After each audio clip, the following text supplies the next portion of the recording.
જય ગૌ માતા.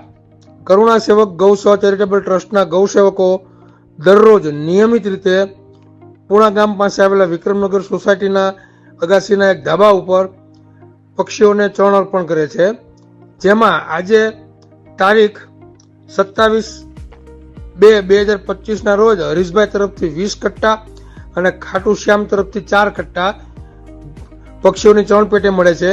અને ટ્રસ્ટના ગૌસેવકો દરરોજ લગભગ 20 કિલો ચણ આ ધાબા ઉપર નાખે છે અને તેમની નિયમિત રીતે સાફ સફાઈ કરે છે. કુંડાની નિયમિત રીતે સાફ સફાઈ કરી અને કુંડા ભરે છે. જય ગૌ માતા, જય ગોપાલ.